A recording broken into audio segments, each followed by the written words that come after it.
Bienvenue à toutes et à tous pour ce second volet de notre exploration concernant la sauvegarde de nos actifs en 2025. Dans un précédent podcast, nous avions déjà discuté des problématiques de sécurisation des données par la sauvegarde et les stratégies de résilience qui peuvent permettre aux entreprises d'être plus sereines face aux risques. Alors si vous l'avez raté, pas de panique, vous pouvez évidemment le retrouver sans modération sur la chaîne YouTube d'Abicom. Mais aujourd'hui, nous allons compléter un peu notre réflexion sur les stratégies de sauvegarde et de restauration en questionnant un sujet très actuel, celui de la mobilité des données.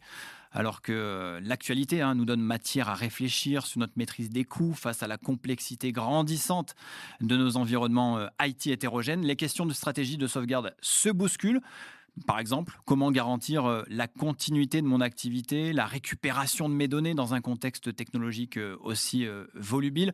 Autre question, si je change de fournisseur de cloud ou d'hyperviseur, si je souhaite revoir ma stratégie de stockage, pourrais-je faire migrer mes données facilement? Bref, vous allez voir, pour apporter tous ces éléments de réponse, j'ai le plaisir d'être accompagné par deux experts. Le premier, vous commencez à le connaître, puisque nous retrouvons Pierre-Yves Bandet. Il a son siège attitré ici avec nous. Il est le spécialiste des solutions de sauvegarde et de récupération des données chez l'éditeur Vim.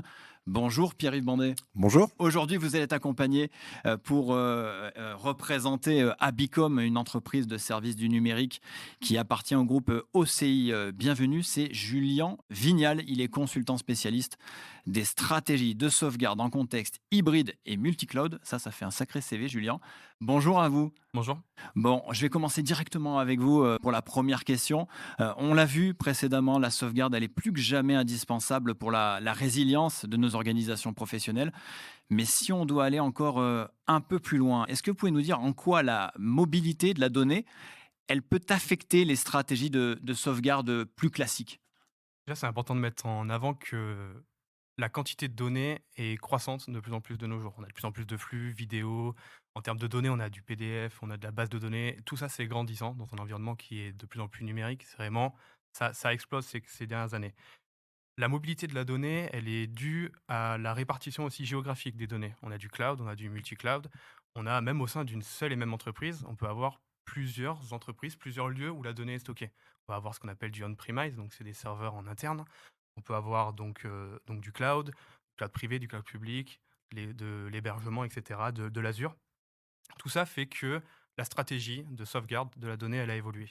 J'en parlais hier avec un client, quand on parlait sauvegarde, on parle un peu on plaisantait en parlant de dark narratif un peu de la sauvegarde. À une époque, on parlait de rétention spécifique, après on a parlé de JFS, on a parlé de droit d'accès, d'externalisation immeuble. Aujourd'hui, c'est la mobilité. Comment on va pouvoir centraliser un peu toute la sauvegarde de tous ces actifs répartis un peu partout. Et donc, en quoi ça change la stratégie? C'est qu'aujourd'hui, on doit être capable de sauvegarder tous ces environnements, toutes ces plateformes diverses et multiples dans des endroits centralisés, tout en gardant sécurité, pérennité de la sauvegarde.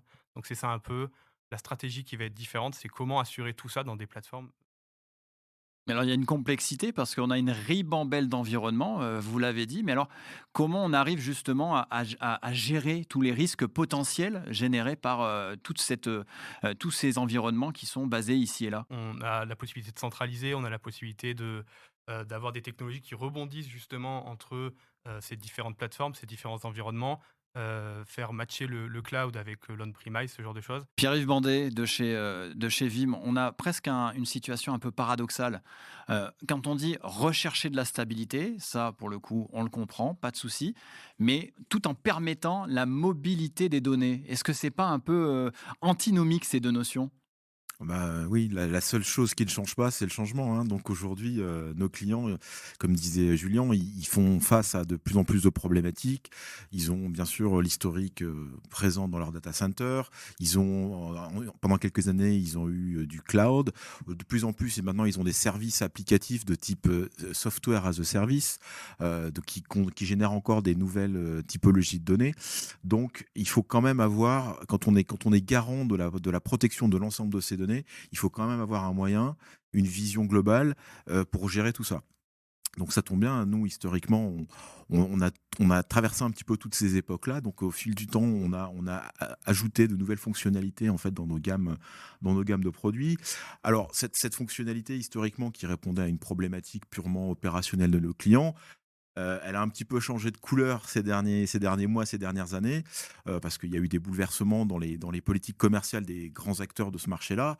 Et cette capacité opérationnelle à gérer des multiplateformes, elle est devenue un levier stratégique aussi pour les entreprises, pour leur permettre de réévaluer leur stratégie technique et de s'assurer un petit peu des passerelles, hein, vers d'autres environnements qui pourraient être jugés plus aptes à répondre à leurs besoins futurs, hein. Aujourd'hui, nous, on essaie d'être présent sur toutes les grandes plateformes de virtualisation, bien évidemment, hein, VMware qui est historiquement notre cœur d'expertise, mais on continue de supporter des outils comme Hyper-V. On ajoute des nouveaux, hein. On a Red Hat Virtualisation, Oracle Virtualisation.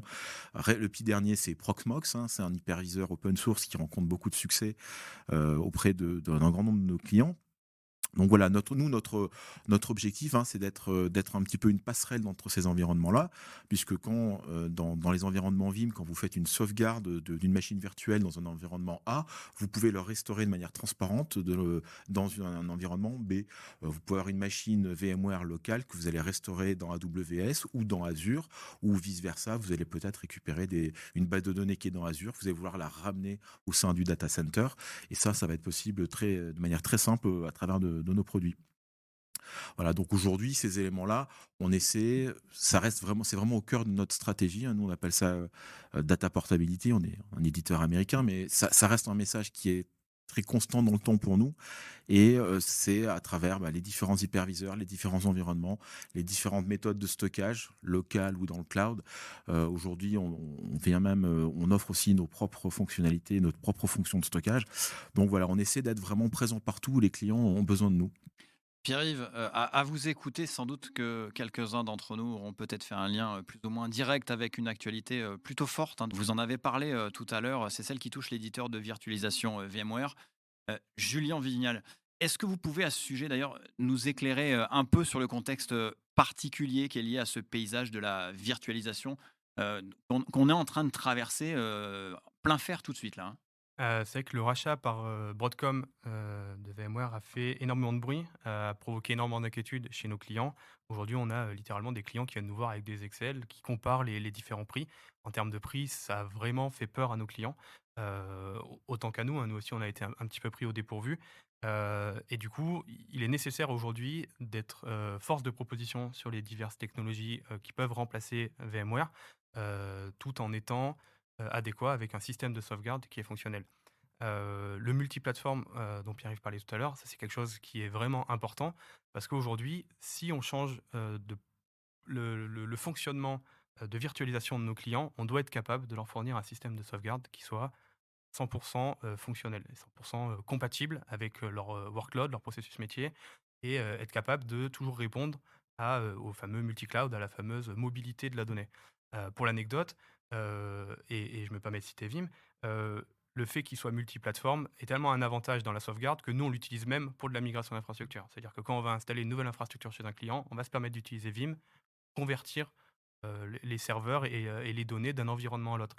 Pour dire la force de Vim sur le côté, mobile et le côté multiplateforme. Parce que concrètement, ça vous apporte quoi? Ça vous facilite les choses? Alors Ça vous donne, un accès privilégié? Ça vous donne, ça nous facilite les choses et on est sûr, alors via une fonctionnalité pardon, qui s'appelle l'Instant VM Recovery, on est quasiment sûr de, retrouver la donnée, quand on la migre d'un endroit A à un endroit B avec une coupure qui est minime. Donc là, on parle vraiment de serveur virtuel, donc la possibilité de relancer la production, sur un environnement autre que l'environnement de départ, avec un minimum de coupure. Donc ça, c'est quelque chose qui est important pour nous dans la production, dans la sauvegarde et dans la continuité d'activité, mais qui s'applique également dans des environnements de sauvegarde multiples. Donc savoir qu'on peut le faire à cette échelle-là nous rassure sur le fait qu'on peut le faire sur du multi-échelle. Et pour en revenir à Broadcom, l'alternative du coup, enfin toutes les alternatives qu'on peut proposer à nos clients sont un petit peu permises, notamment par cette portabilité-là. En tout cas, ça nous rassure et ça nous permet de mieux accompagner nos clients là-dessus. Pour abonder dans le sens de ce que dit Julien, Pierre-Yves, on entend qu'il y a cette quête d'alternatives incessante que doivent avoir en tête de nombreux clients actuellement.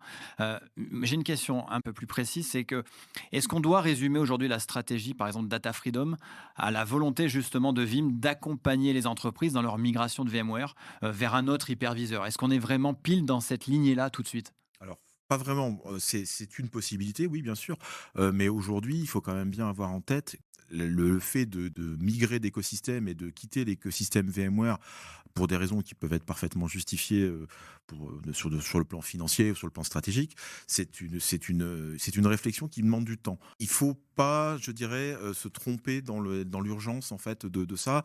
On a beaucoup de DSI qui réfléchissent, bien sûr, parce que c'est ce qu'on leur demande, d'avoir une vision stratégique. Mais on s'aperçoit déjà maintenant qu'un peu la tension et la poussière retombent, que il y a pas tant que ça de DSI qui souhaitent quitter à très court terme les environnements VMware, parce que d'abord ils ont fait des investissements, que ce soit des investissements de matériel, des investissements de formation.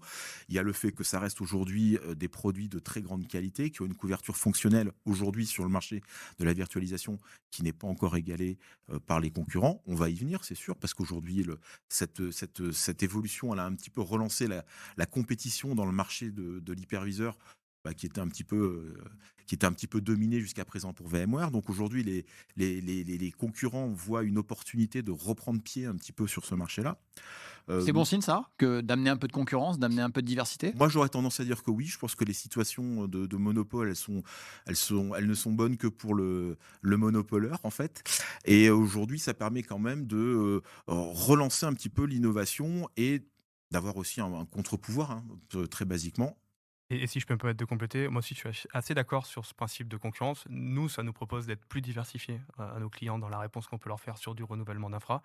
Et puis nous, pour consultants, intégrateurs, bah, c'est plus amusant d'être en mesure d'avoir un portefeuille technologique plus important à proposer à nos clients pour répondre à plus de besoins demain. D'être un peu plus précis dans les offres proposées, dans les... Exactement, on peut vraiment aller chercher la techno qui va répondre aux besoins. Alors, comme tu le disais tout à l'heure, on n'est pas sur une révolution, on va pas non plus changer du jour au lendemain les workloads et les hyperviseurs de nos clients, mais on y réfléchit et on peut être plus spécifique sur notre façon de répondre à nos projets. Et c'est intéressant aussi bien pour l'intégrateur que pour le client. Justement, Julien Vignal, il y a une notion, une préoccupation même que l'on entend souvent chez Abicom et que vos clients doivent vous faire remonter. C'est celle qui concerne le vendeur lock-in, justement. Est-ce que ça, vous pouvez nous en dire quelques mots? C'est vraiment un sujet de discussion très important entre vous et votre clientèle? Oui, c'est un sujet de discussion important, c'est un peu mettre tous ses œufs dans le même panier. C'est-à-dire que le client, de façon empirique, a verrouillé un peu son infrastructure sur un seul et même constructeur. Alors ça a notamment été permis grâce à VMware, parce qu'il était précurseur sur un certain nombre de fonctionnalités, ce qui n'est plus forcément le cas aujourd'hui. Et aujourd'hui, bah, justement, le rachat Broadcom VMware a fait que les clients vont avoir tendance à vouloir sortir de ce côté lock-in, de ce côté verrouillé, pour s'ouvrir à plus de technologies.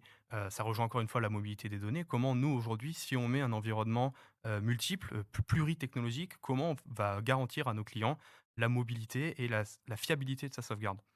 Heu, c'est principalement dû au coût élevé, encore une fois, au coût modifié et élevé, que les clients vont avoir tendance à aller voir de nouvelles technologies et à vouloir sortir de ce lock-in. C'est ce que je disais tout à l'heure, les fameux clients qui viennent avec leur fichier Excel en disant: «Bah, voilà, en termes de licence, je payais tant sur VMware. Aujourd'hui, Hyper-V va me proposer, différemment, Nutanix va me proposer encore autre chose».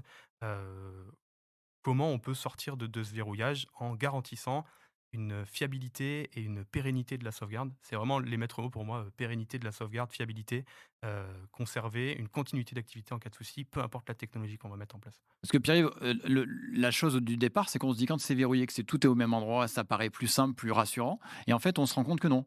Cette mobilité, justement là, on peut y aller de façon un peu encadrée, bien sûr, mais ça peut être aussi une solution importante pour les clients.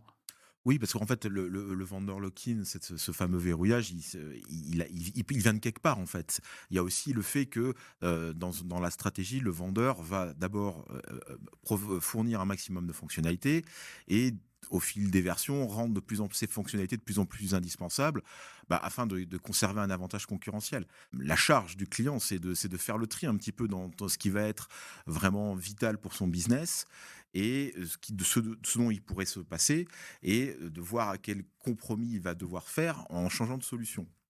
pour le coup, on parlait de concurrence tout à l'heure. Aujourd'hui, nous, on est très, très au fait de tout ça, puisqu'aujourd'hui, dans notre choix de positionnement, puisqu'on parle sur le verrouillage des vendeurs, aujourd'hui, nous, on offre à nos clients la possibilité, heu, au-delà du terme du contrat qui nous lie, hein, un client qui ne souhaiterait plus travailler avec nous, il peut continuer indéfiniment de restaurer ses données. Il n'est pas tributaire d'un contrat Vim pour restaurer les données qu'il a sauvegardées avec nos produits. Donc ça, c'est quelque chose sur lequel on insiste beaucoup parce que ça nous tient à cœur et ça nous différencie un petit peu aussi de certains autres modèles. Donc forcément, il y a toujours un moment où un vendeur ou quand vous implémentez une solution ou une technologie, il y a toujours un moment où il y a une adhérence avec le SI. C'est normal. La question, en fait, elle se pose dans l'effort à fournir, en fait, pour casser cette adhérence. Voilà, et nous, on fait en sorte que, d'abord, il soit minime, et puis surtout que nos clients, ils aient quand même envie de rester, même s'ils sont libres de partir. Oui, c'est peut-être, c'est peut-être une chose qui compte chez vous aussi quand même, Tout on à peut fait. être un peu souple, mais on a quand même envie de les fidéliser, mais Bien c'est sûr. aussi une preuve de confiance de transparence même que vous apportez. Tout à fait, et ça nous charge à nous aussi de faire évoluer les produits et de donner un maximum de satisfaction et puis de rester, voilà, de rester concurrentiel. Parce qu'aujourd'hui, on parlait tout à l'heure de concurrence, voilà, la concurrence, c'est aussi un aiguillon pour nous, hein, de rester à notre place de leader aussi longtemps que possible, hein, avec continuant d'innover, en continuant d'accompagner nos clients dans leurs nouveaux besoins. Voilà, donc c'est un peu notre mission du quotidien. Et justement, est-ce que une question toute simple, Julien, est-ce que tout le monde est concerné ou devrait être concerné même par cette réflexion autour de la virtualisation? Est-ce qu'il existe un profil type d'entreprise qui utilise, les fonctionnalités de portabilité, de Vim notamment, pour, changer d'hyperviseur? Alors cette question, elle est un petit peu à nu enfin ma réponse du moins est un petit peu à nuancer. Oui, tout le monde est touché aujourd'hui par la virtualisation, qu'on soit une petite entreprise, une PME ou une très grande entreprise, tout le monde virtualise de nos jours. La différence étant qu'une petite entreprise, aujourd'hui, en termes de mobilité, va se tourner plus, vers des logiciels métiers, directement hébergés chez l'éditeur, ou a la possibilité de migrer, ses serveurs aujourd'hui sur de l'Azure, sur du stockage, cloud et de complètement s'affranchir de la technologie en interne, d'un serveur que je qualifiais tout à l'heure d'on-premise, donc sur site. Aujourd'hui, les petites entreprises peuvent se passer de ça. Donc en termes de sauvegarde et de mobilité, c'est un petit peu différent qu'une PME ou une grande entreprise. Aujourd'hui, une très grande entreprise, je ne vais pas citer de nom, mais des très grandes entreprises aujourd'hui, on parle de 500, 1000 serveurs virtuels, ne peuvent pas se permettre d'aller dans le cloud ou pas totalement dans le cloud. Le coût serait faramineux. Du coup, on parle de solutions hybrides. Et eux, pour le coup, la mobilité, elle est accrue à 100 parce que on doit faire vivre, un environnement cloud avec un environnement on-premise. On doit faire de la sauvegarde, on doit être capable, si demain on perd internet, de restaurer un certain nombre de workloads, de serveurs, sur le site principal pour continuer à travailler. Si demain le site principal s'écroule, il faut de la continuité d'activité, il faut un PRA. C'est des choses qu'on peut faire via des logiciels de sauvegarde, mais encore une fois, c'est quelque chose qui s'anticipe, c'est quelque chose qui se qualifie et qui se comprend en amont des projets. Pour parler Vim et pour parler Abicom, on a la possibilité aujourd'hui, de faire ce qu'on appelle un plan de reprise d'activité d'un client, directement dans un data center. Typiquement, c'est ce qu'on fait au travers de Vim et Abicom ce que fait au travers de son Eco-Center, la possibilité et nos clients en bénéficient, beaucoup de nos clients en bénéficient, la possibilité de mettre un plan de reprise d'activité en cloud. Et justement, il y a une habitude que l'on retrouve souvent dans les entreprises qui, migrent leur, workload vers le cloud justement. Elles se concentrent souvent sur les étapes, de migration. Mais, quand on y pense, qu'est-ce qu'il en est concrètement, de la protection des données et de la récupération après incident, quand on en est là? Ça suppose quoi, Pierre-Yves Bandet? Alors déjà, ça suppose une prise de conscience parce que dans pendant, je dirais les premières années en fait, où ces solutions de cloud sont vraiment devenues majoritaires sur le marché, on a vécu un petit peu dans une espèce d'euphorie et on s'est peut-être pas forcément posé on n'est peut-être pas allé tout au bout de la réflexion en termes de responsabilité de l'intégrité des données, de la continuité de service, parce qu'il y avait une approche un petit peu idéalisée du cloud. Le cloud, ça fonctionne tout le temps, il y a jamais de problème, on perd jamais de données. La réalité étant ce qu'elle est, il y a le cloud, c'est comme partout ailleurs, il y a des enjeux à traiter et ils sont différents, c'est vrai, et ils sont parfois plus confortables pour le DSI, c'est vrai aussi, mais il y a n'empêche des invariants, hein, qui doivent être adressés sur la protection des données, la réversibilité aussi souvent, qui est un sujet un petit peu oublié, parce qu'en fait on est parti un peu vers le cloud avec cette promesse, ou cette garantie du modèle économique le plus pertinent possible. Avec le recul, on s'aperçoit que c'est pas forcément vrai dans 100 des cas, et c'est là où on retombe un petit peu sur ce fameux vendor lock-in qu'on évoquait tout à l'heure, où les clients s'aperçoivent que si l'équation cloud, ne répond pas forcément à tous leurs besoins, la marche arrière, en fait, est parfois assez compliquée à faire, puisque, bah, les contrats sont ainsi faits que généralement vous ne payez pas le fait d'écrire des données. Par contre, dès que vous allez les lire et essayer de les sortir du cloud, là, vous allez avoir affaire à des frais, qui peuvent être assez significatifs. Mais justement, qu'est-ce qui complique la récupération, après un incident, par exemple, quand on est dans un contexte multi-cloud ou cloud hybride, par exemple? En fait, ce qui est compliqué, c'est que chaque cloud ou chaque environnement va avoir un petit peu ses règles propres, parfois, différentes, parfois contradictoires, et l'important, c'est d'avoir, dans ce cas-là, une vision transversale de ces données-là. Aujourd'hui, le rôle du DSI a évolué, hein. Quand historiquement, il était plutôt en charge d'investir et de gérer des infrastructures locales, aujourd'hui, le DSI, il est en charge de gérer des environnements très différents. Il y a ces clouds publics, il y a toujours des environnements locaux. Comme le disait Julien tout à l'heure, il y a de plus en plus du software as a service, hein, c'est-à-dire de la consommation de logiciels métiers à l'extérieur. Et chacun de ces types de déploiements va poser des problèmes spécifiques. Notre mission, le but que l'on se donne, c'est d'adresser l'ensemble de ces problématiques-là au sein d'un outil unique et qui va permettre d'avoir une vision consolidée en fait de tous ces enjeux-là, et bah, tout simplement pour être capable de fournir des indicateurs d'intégrité et de sécurité de l'ensemble des données de l'organisation. Julien Vignal, me vient une question que j'aurais dû vous poser quasiment, immédiatement, finalement. Dans ce cloud, justement, c'est quoi les usages aujourd'hui les plus fréquents, de vos clients? On s'en sert pourquoi? Principalement, c'est ce qu'on disait tout à l'heure, pour de la sauvegarde. Alors on a des clients qui hébergent une partie de leur production en cloud, et ce que disait Pierre tout à l'heure, l'objectif pour nous, ça va être de comprendre, ce silo un peu, comprendre pourquoi ils ont besoin d'aller dans le cloud, comment nous on va faire pour récupérer la donnée pour la sauvegarder, et pour la sauvegarder dans un autre cloud, pour la sauvegarder, sur quelque chose d'on-premise, donc sur site encore une fois. Donc il y a plusieurs choses à comprendre. D'autres fonctionnements qu'on peut avoir, c'est le fameux PRA ou l'externalisation d'une partie de la sauvegarde. Ça, c'est ce qui est le plus fréquent. C'est-à-dire qu'on va aller stocker la donnée dans le cloud, et c'est encore une fois ce que disait Pierre-Yves. Par contre, la retirer va coûter de l'argent. Donc, beaucoup de clients vont préférer stocker en se disant: «Bon, bah, c'est de la sauvegarde. Dans le meilleur des cas, j'aurai quasiment jamais à l'utiliser», parce que le but d'une sauvegarde, c'est qu'elle soit pas utilisée et qu'il n'arrive jamais rien et qu'elle soit pas utilisée. Donc beaucoup de clients vont utiliser le cloud comme une source de stockage, à froid, externalisé. On peut parler des glaciers également, vraiment, voir ça comme un bastion sécurisé, dans lequel on va mettre nos données et dans lequel on va pas pouvoir, aller, aller enfin, que personne puisse aller les récupérer si ce n'est nous en cas de besoin. Donc voilà, je dirais principalement sauvegarde et donc logiciel métier ou production spécifique. Après, encore une fois, on peut avoir des clients qui mettent des serveurs virtuels dedans. C'est pas ce qu'ils fait le plus non plus. Bon, est-ce que vous pouvez me faire une petite confidence, Julien? Vous, chez Abicom, justement, vous accompagnez les entreprises dans leurs projets de migration. Est-ce que vous pouvez me dire, pourquoi, attention, il écoute, hein, il est en face. Pourquoi les solutions de Vim, selon vous, elles apportent les garanties nécessaires à la protection, des données, justement, dans un environnement, cloud, hybride? Alors c'est déjà les outils multiples, ça je pourrais revenir, on peut revenir en détail dessus. On a de l'orchestration qui va permettre de vérifier que, les données sauvegardées, elles sont stables, elles sont pas corrompues, elles sont fonctionnelles. On va pouvoir faire des labs intégrés dans Vim qui vont nous permettre de tester que les serveurs, une fois restaurés, continuent à fonctionner. C'est bien beau d'avoir une sauvegarde, mais si on la teste jamais et qu'elle est pas fonctionnelle et qu'on prouve qu'elle n'est pas fonctionnelle, enfin qu'on se contente juste de sauvegarder sans essayer de la faire fonctionner, le jour où on en a besoin, De la mettre à l'épreuve, voilà finalement? exactement, le jour où on a besoin, est-ce qu'on est sûr qu'elle fonctionne? Ça, c'est Vim, via certains outils de Vim, on va pouvoir le vérifier, et puis on a, bah, ce que je disais, le côté centralisé, de plusieurs plateformes. On peut faire de l'Azure, on peut mélanger plusieurs systèmes de stockage, on peut faire du NAS, c'est vraiment multiplateforme, multifonctionnalité, et on peut sauvegarder à plusieurs endroits différents, on peut faire de la réplication intersite.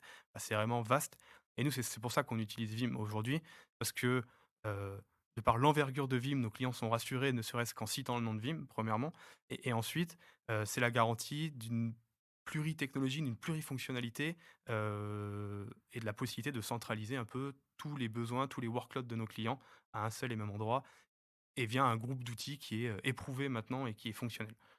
Voilà une belle déclaration, Pierre-Yves, pour, la On a de la chance passerelle d'avoir entre des très très bons partenaires. entre Abicom et Vim. Moi, j'ai une petite question. Aujourd'hui, on a beaucoup d'entreprises qui cherchent ce fameux point d'équilibre entre sécurité, accessibilité et coût, forcément, lorsqu'il s'agit de stocker des sauvegardes sur le long terme. Pour vous, Pierre-Yves Bandet, de chez Vim, quelles sont aujourd'hui les meilleures approches pour répondre justement à ces défis? Donc en fait, aujourd'hui, il y a plusieurs manières de stocker. Julien l'a évoqué rapidement. Ça peut être local, ça peut être distant, ça peut être au sein de partenaires à forte valeur ajoutée comme Abicom.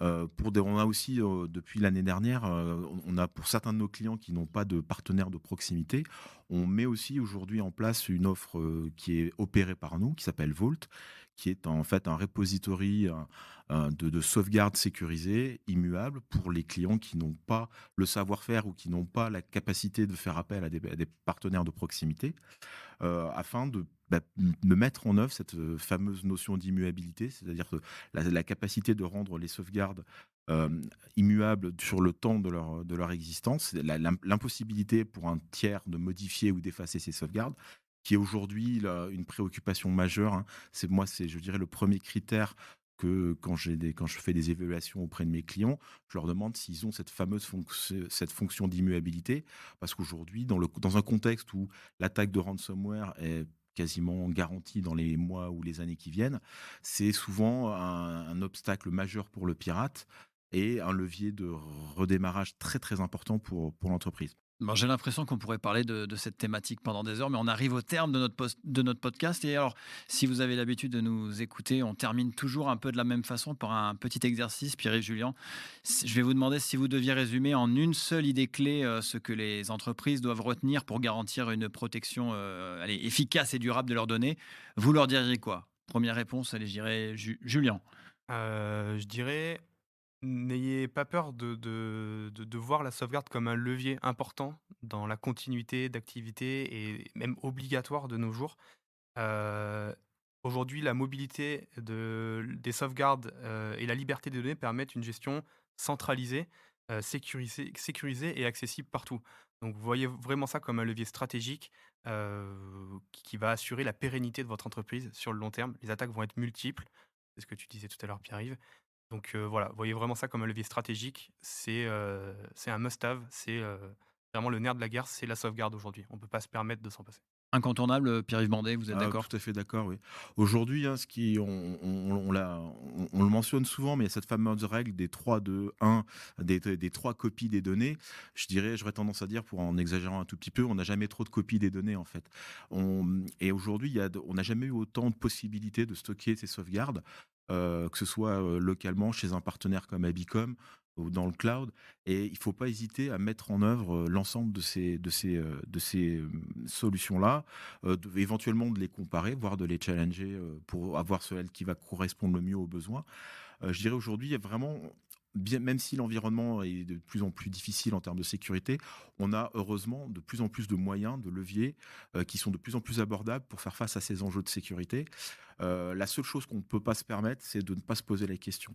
Donc là, il faut décrocher son téléphone, il faut aller voir Abicom, ils vont être capables de faire un diagnostic, de proposer des solutions. Et si on ne se sent pas, il faut pas hésiter à se faire aider, parce que c'est pas forcément très compliqué quand on est bien accompagné de déployer des solutions qui sont pas forcément coûteuses, qui sont pas forcément compliquées. Et voilà, le côté, vraiment, ce qu'il faut pas faire, c'est refuser la politique de l'autruche. Bien sûr, c'est des sujets qui sont un peu inquiétants quand on se penche dessus, parce que plus on creuse, plus on s'aperçoit quand même qu'il y a des risques. Mais il y a aussi des solutions. Donc, il ne faut pas hésiter à aller les chercher et se faire accompagner. Le message est passé. Merci beaucoup, Pierre-Yves Bandet. Je le répète, vous êtes en charge des solutions de sauvegarde et de récupération des données chez l'éditeur Vim. Et merci évidemment, Julien Vignal. Julien Vignal, vous êtes spécialiste des stratégies de sauvegarde en contexte hybride et multicloud chez Abicom. Merci vraiment pour cette discussion et surtout pour nous avoir proposé tout au long de ce podcast tout ce panel de solutions autour des stratégies de sauvegarde et de restauration autour de la mobilité des données. Merci à vous également qui nous avez suivis dans ce podcast. podcast. Vous le savez, vous pouvez écouter, réécouter et partager nos chroniques. Elles sont toutes sur la page YouTube d'Abicom.